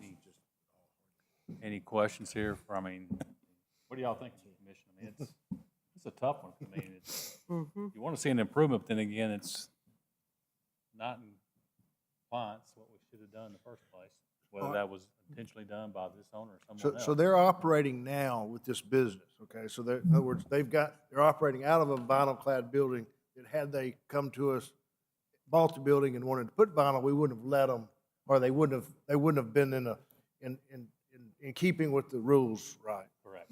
So we don't really know who put the vinyl on, but I guess that's neither here nor there right now, because they want to add on to the building and they've got to meet the new code, right? Yeah, I mean, you're making. And Tim made a good point, so, right, they can't have over 50%. And so, but you've got them in compliance with the rules, you think? To the best of my knowledge, what I have drawn is in compliance based on my narrative and my research of the 24-230 requirements. I mean, do we have anybody objecting? I don't think anybody's, we haven't asked them in a minute if they have, but. I mean, this is an interesting case here. Looking for some advice from council, from staff on this. Somebody, lifeline. For enforcement purposes, the city could go out and make them literally remove all the vinyl. And then, but it could be wood, just horrible looking wood. I assume if they covered it up, it was. They can't put Well, whatever wood is there, if it's not rotted, I guess you could paint it at that point. Well, okay. Well, yeah, I'm feeling confused. I'm not sure we're not making an already non-complying building look worse. That was kind of my starting point, is like, it's gonna look very odd. It's not consistent. I mean, that's a main thoroughfare. I mean, people travel that road And every it's day. gonna look cobbled together. But that's kind of where what I Just was to make saying. it- How do we get the best of both worlds? Can we make? Is Not there a an compromise? Compromise, yeah. Is there a compromise to? I like your thought about just this one side. Yeah, the one side that It's we're just- really concerned about from an aesthetic standpoint. Let's do that request that we can do that like it needs to be, and then we can try to meet somewhere, because you're adding this on. So at some points of this, the aluminum is not going to be seen. Yes, sir.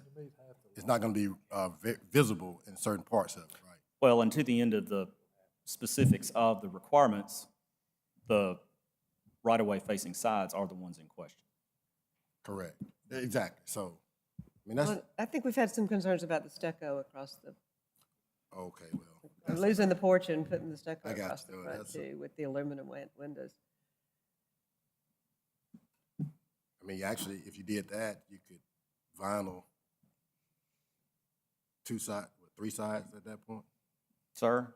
Would that be, if they were concerned with the stucco, could that be hardy board? The porch. Agreeable to that. You talking about the porch area? Yeah, Oh, yeah. please. You bet. The porch, yeah. Porch, just have that Remove hardy. stucco, have that hardy board. Really have two sides, but hardy and the rest fine. Correct. Expand your business. I'm just trying to help. I know. We're trying to work with you here. Yeah, I'm trying to work. Because if you tear it off, I know kind of what. I'd rather get something we look on.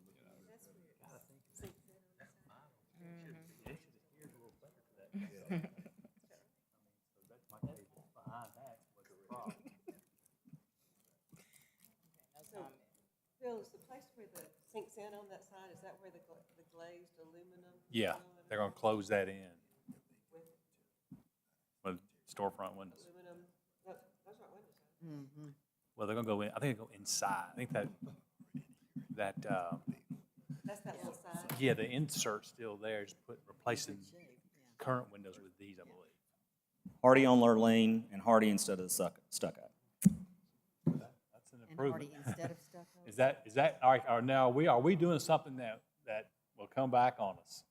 No, that would be fine. Staff would To be, do it that way. You just have to approve it with a condition. got it. Got it. Thank you. Well, I appreciate y'all hearing us on that. Is there any other questions, or Mr. Morris, you got anything you want to add? You want to just see what No, comes sir. at you next? Stay quiet. I like not making water muddy. Understand. Haley's Mrs. got her hand up. Webb? Can we address the access ramp? Will that be remaining? We are not modifying that in any way, except for the possibility of maybe some of the ends of the handrails or something like that with having the walls. I'm sorry, That's was all. that the front or the side? That's the front, It's facing existing on 11. the side. Okay, okay. Okay, any other questions for Mr. Morris? Thank you. Is anyone signed up for or against this petition? If no one has, we'll close to the public. All right, Commission, before us we have, this is DROD 0622, Hein Akins LLC, petitions for an addition on structure at 2605 11th Street, with the addition of, with the condition that the Lurleen western side will be all hardy board, and the northern front elevation will be replaced with hardy board. Good with that, staff? Which is really all the street sides, right? Correct. I would say the enclosure will consist of hardy board. Enclosure. The okay. enclosure, Oh, yeah. Corrected with, it'll be the enclosure on the northern facade.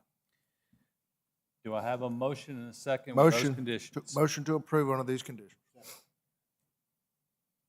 Mr. Rumsey? Yes. Yes. Yes. Yes. Yes. Yes. Yes. Yes. Motion approved. Y'all aren't excited down there? No. You know, in theory, they could pull the vinyl off and paint house pink, and we couldn't stop. So Alrighty. this is improved. Next case, we have P0722. This is Lot 3 North Bank. This is a PUD. This will be a commercial development consisting of one professional office building on approximately 9.9 acres on Lot 3 of the North Bank Professional Office Park, located at 1475 North Bank Parkway. This is in Council District 3. Here's the vicinity map. This is in the same plaza as Urban Cookhouse, adjacent to Church of the Highlands off of Rice Mine. And here's the aerial view. In the PUD narrative, they went on to say that this will be a new 2-story professional office building. The architectural appearance will be brick masonry with storefront and traditional punched windows. They will reflect and mimic what exists today in this area. It'll have high-pitched shingle roofs with hips and gables with metal roofing accents. Their parking will be situated on the western half of Lot 3 with a garbage dumpster enclosure at the northern and southern ends of the parking lot. And then this is the subject property. The area in red is the area of focus. And another view. And here is the proposed layout. So it's a little over 35,000 square feet, and it's for professional office space. At the northern and southern ends are the dumpster enclosures, here and here. And here is the eastern elevation, the northern, the western elevation, and the southern. Here is a 3D rendering. Again, it flows with what exists today. This does conform to framework. Framework identifies this land as riverfront development mixed use, and within that, they call out office space, integrated mixes of uses, etc. And here's the future land use character map. Do you have any questions for staff? Hey, was that a recent aerial? I'm sorry? Was that a recent aerial picture y'all took? A few months ago. So that's the Riverwalk back there in the very, very back? Just out of curiosity, Mr. Pugh and I were discussing it. That right there, is that the Riverwalk? Or is that just, it's not Riverwalk? It will be. It will, that will be? It doesn't extend down that far yet. Yeah, okay. That's not far from where it That's actually a gravel road. It's not active. Leave that picture up for a second. Pretty good gravel road. I may have a question when the developer gets. So any questions for petitioner? I mean, for staff? Sorry. We'll get to the petitioner here in a minute. Petitioner?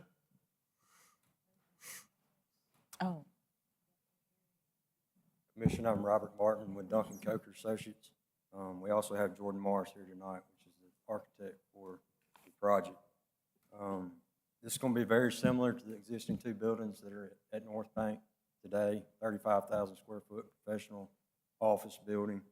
We're going to have dense landscaping. It's going to be a good-looking development. We have adequate parking, fire access. We feel like we meet the code. Be happy to answer any site-related questions that y'all have. Pull the site plan back up, please. There was some question, Mike, when we were talking about that hatched area. I guess is that an easement through there? Explain again what the hatched area that runs east and west and leaves the property. What?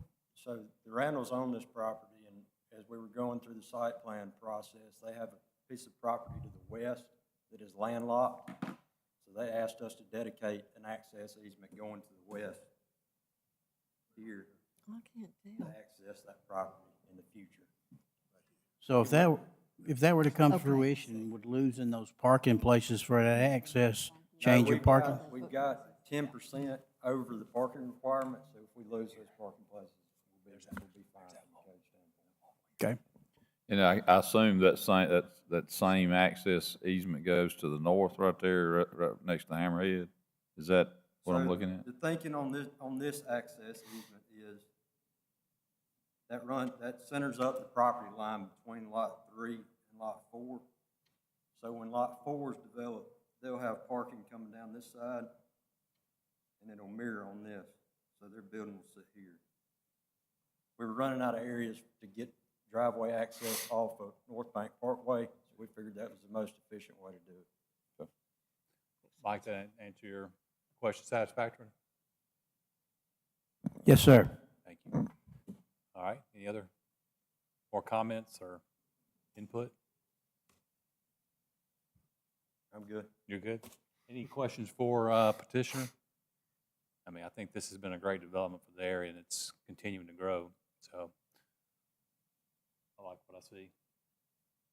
Any other questions for petitioner or comments? Thank you. Thank you. No one has signed up for or against this petition, but anybody in the audience would care to come up and make any comments? Okay, having heard none. Commission, before us we have P0722, Lot 3 of North Bank. Move to approve? I got a motion and a second. Ms. Hornsby? Yes. Yes. Yes. Yes. Yes. Yes. Yes. Yes. Motion approved.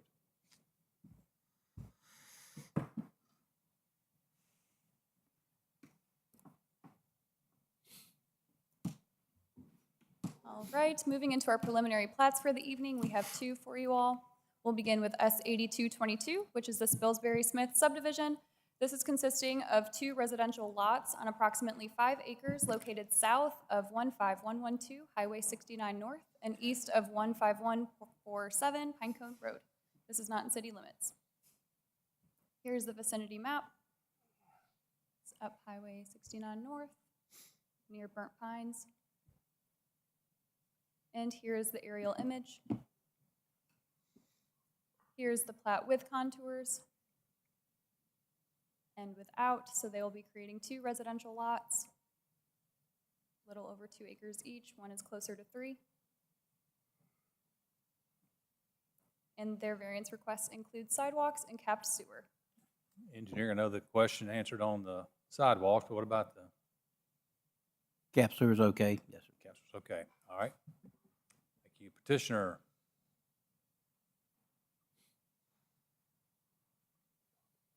Good evening. I'm Jimmy Duncan with Duncan Coker Associates. Haley pretty much covered everything. The waivers speak for themselves. The sewer's terribly expensive, and the LDOT letters in your package regarding the sidewalks. Any questions for petitioner? Having heard none, thank you. No one has signed up for or against, but anyone care to speak for or against? Having heard none. Commission, before us we have S8222, Spilsbury Smith subdivision, 2 variance requests, sidewalks, and cap sewer. Engineering has no issues with. Do I have a motion and a second? Motion to approve. Second. Mr. Rumsey? Yes. Yes. Yes. Yes. Yes. Yes. Yes. Yes, motion approved. Mr. Rumsey, you're recusing yourself from this case? Oh, yeah. Thank Sorry to remind you. Hey, the meeting's adjourned after this. You can go. We cut his salary. Yeah, right. Get his Mountain Dew. Yeah. He left his trash over here. Just be glad. All right, last case of the evening, we have S 8522. This is 500 Grace Street. This consists of a resurvey of lots 9 and 10 of WW Herring.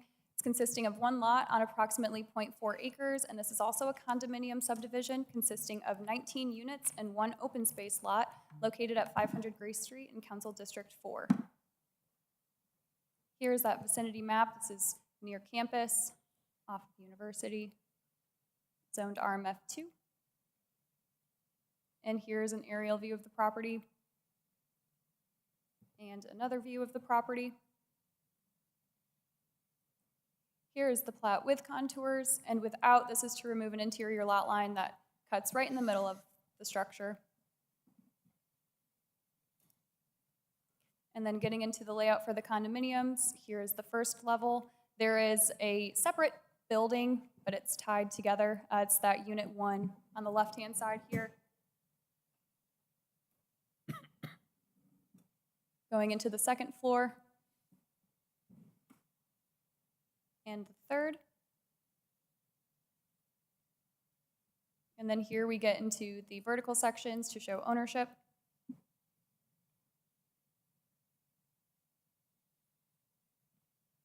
And the variance requests tonight include right-of-way dedication as well as sidewalks.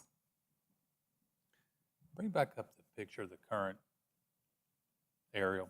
Engineering on the variance request? We're okay with those two requests. So it's this building right here, the siding's coming off? What was that? This building right here, the siding coming off? The one to the right? To the right. It's the one that's being re-sided. Yeah, they're going through some construction. Oh, yes. Oh, I'm confused. Where's that little structure for like 101? Is it on the other side, the back Yeah, side? that's right. It is. You can't see it because it's 3 stories. I think it's right here. Yeah, okay. Yep. All right, thank you. Any questions for staff? Petitioner?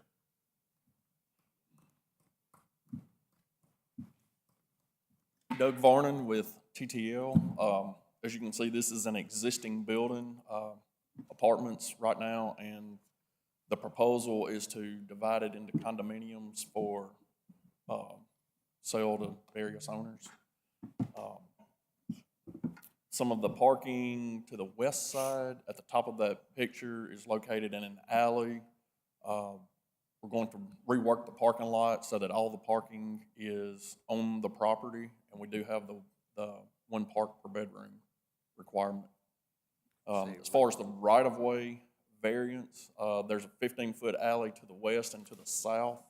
I think the requirements are 20 feet. That would cut into our parking if we had to dedicate that. And then Grace Street, right-of-way dedication along that street would remove several parking places, and we would be deficient with our parking. How are you going to rework the parking because of that alley? I mean, there's parking spaces there now, right?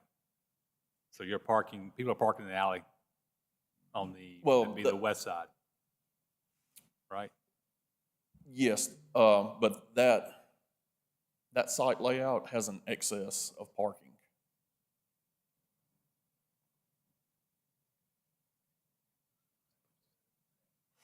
So you're going to keep all the parking that's shown within the red boundary?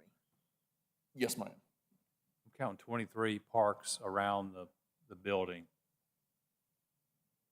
How are you going to rework that? Oh, there you go. If you would, explain, this drawing right here shows your new parking arrangement and the trash enclosure location, and it shows the 15-foot public alley on the very west side. To me, it looks like this scheme prevents the public from using the alley or if they're using the alley and used to exit onto this site, it looks like you're restricting that. In particular, I'm talking about, The northwest corner. yes, sir. I think there may have been some conversations about that. That's why we didn't show another parking place in that area. The plan would be to leave it asphalt because that's what's there today. And the plan is to patch some potholes, mill a small amount of the asphalt, and overlay the parking lot. What about the, Okay. so I'm trying to Matt see. said that access will be maintained. So like when I'm looking at this, you're gonna have public alley, which is behind, I guess it's behind Houndstooth, right? And you enter from the public alley into the property to access these parking spaces back here to the 5 or 7, right? Well, the circulation for this particular site will come off of Gray Street and turn west on the southern alley, and it will be a clockwise Right, I see that. circulation.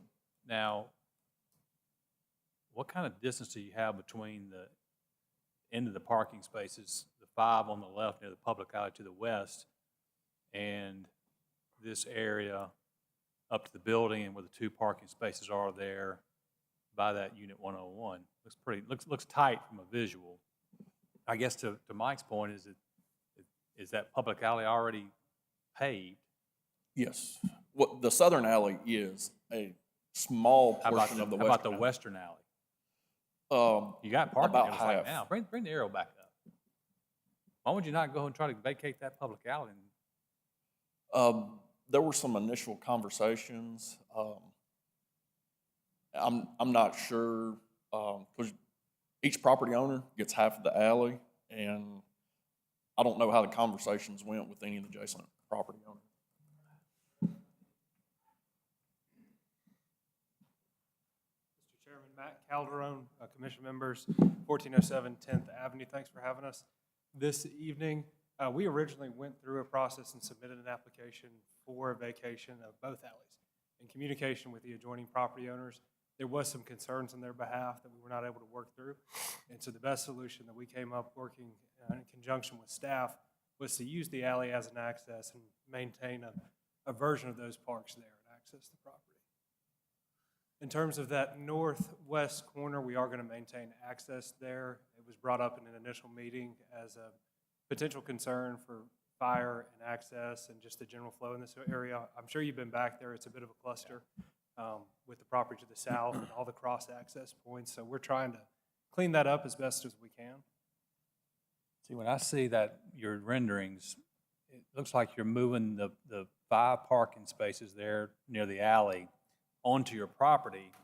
And just looking from a visual there, if you put those at a diagonal parking, I mean, what kind of, it's about the clearance when you get around to where the other 2 spaces are going to be. It's going to be very tight. I'm just curious. Right, so You I know want what to I'm point saying? out that the parking there now is not conforming. If you look at where that truck's parked in the back, there's no way for anybody to back up if there's a car behind you. So what we've done is work within the code to bring those parking spots onto our property, angle them, and so that you still have enough room legally to back out and conform. Engineer, you agree with that? It just looked very tight, especially don't mind going those like 2 and 5. How wide are they? Huh? How wide are the parking spaces? What does it They say? gotta be. 8.5. 8? 8.5. Yeah, I guess what you're referring to is some dimensions of the drive aisles between the parking spaces there on the west end.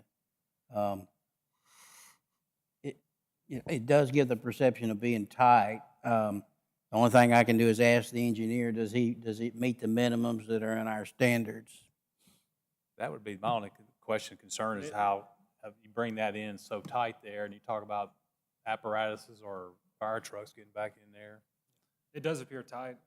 It's much tighter now, but the Yeah. engineers have confirmed, you can correct me, that I it mean, does if meet staff minimum code says you got standards. the clearance, I mean, I guess you got it. Just not seeing it here, maybe start thinking about when you moved all the parking into Right, the it looks property. tight.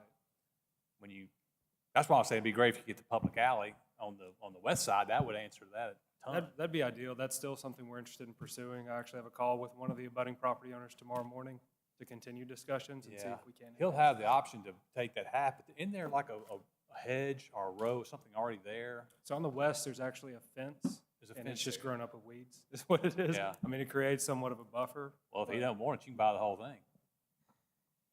So far, the discussions just haven't been productive and resulted in a result. I mean, That's why we moved back. I mean, we were going through the alley vacation initially and couldn't get where we needed to be, and so we proceeded with the project. I mean, that's the only concern I have, is just that one little area right there. I have one question. Where would the garbage trucks pull in? So the garbage truck will pull in and access, and then it's intend to back up. That's the dumpster right there. Yeah. See it on that little. It's in that southwest corner. That little X. So the anticipation is that he'll make the loop around the building? Or are you expecting him to back from the trash enclosure location all the way back to Gray Street?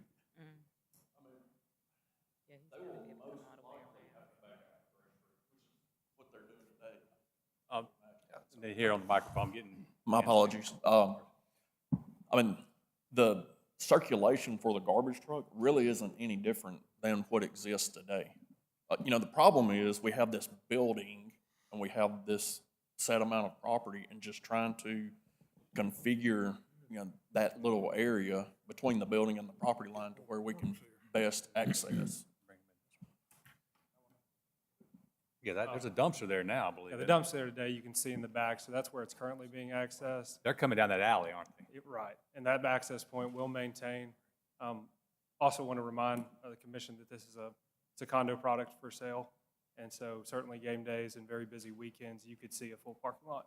We do show 27 parks for our 26 bedrooms, but generally throughout the year, odds of this thing being 100% full in the parking lot will, I would guess, be rare. It has been in my experience in other condo projects that unless That's it's a the huge home game, the parking lot isn't necessarily always full. Can you go back? I didn't count 27. We end up at 27? I believe it's 27. Go back to the 26 site plan. beds. I count, I guess, a couple there on the north. Is that, are you counting there? It says common area. Is that 2 parking spaces there?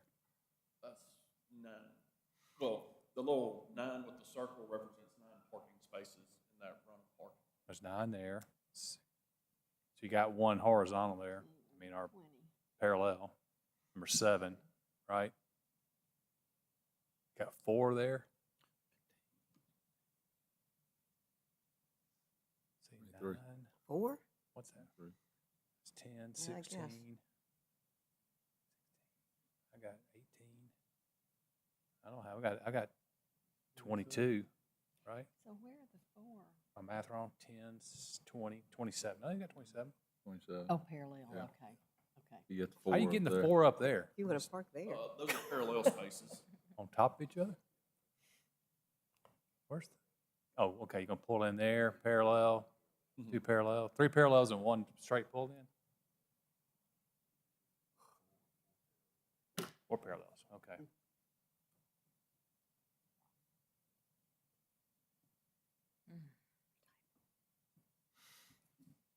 Y'all hadn't submitted an LDP on this, have you?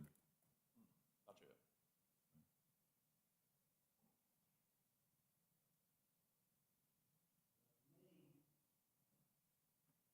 Today, when you look at the aerial of the site and the 15-foot alley that is to the west of your property and extends north,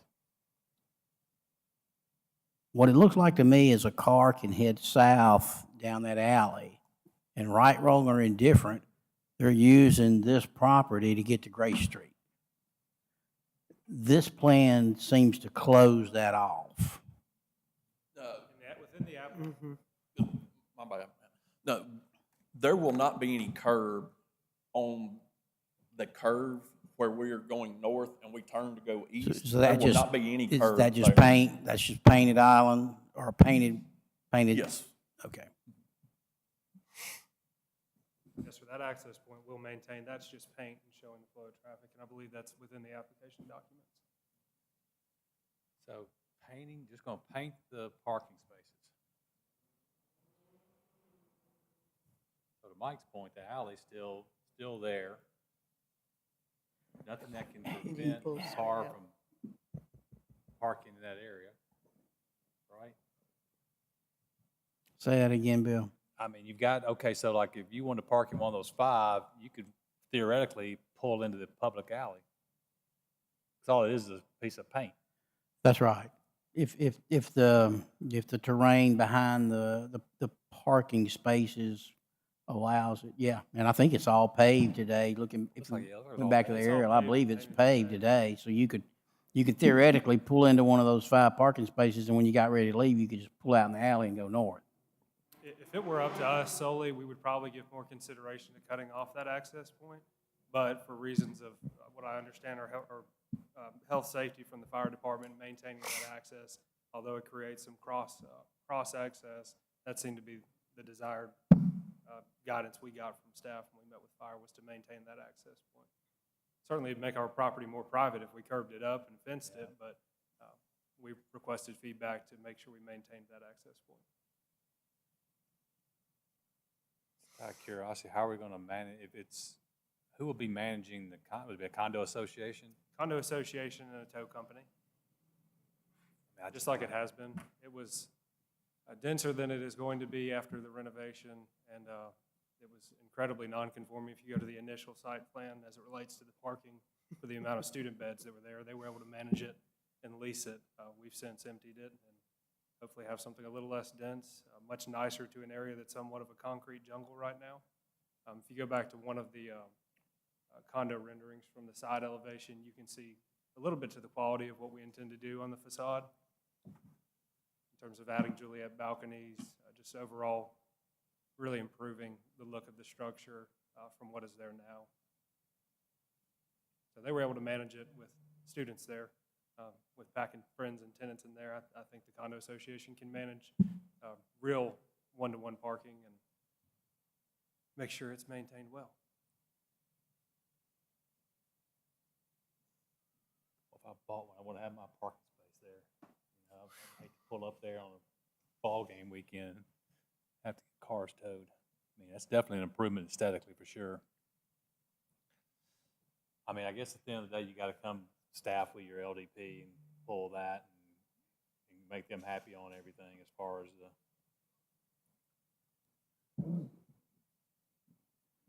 Yeah, so y'all are removing a lot line and condoing it tonight. I got no problem with it. I just hope that y'all can figure it out with them and y'all figure it out to make it functional. Okay, any other questions or petitioner?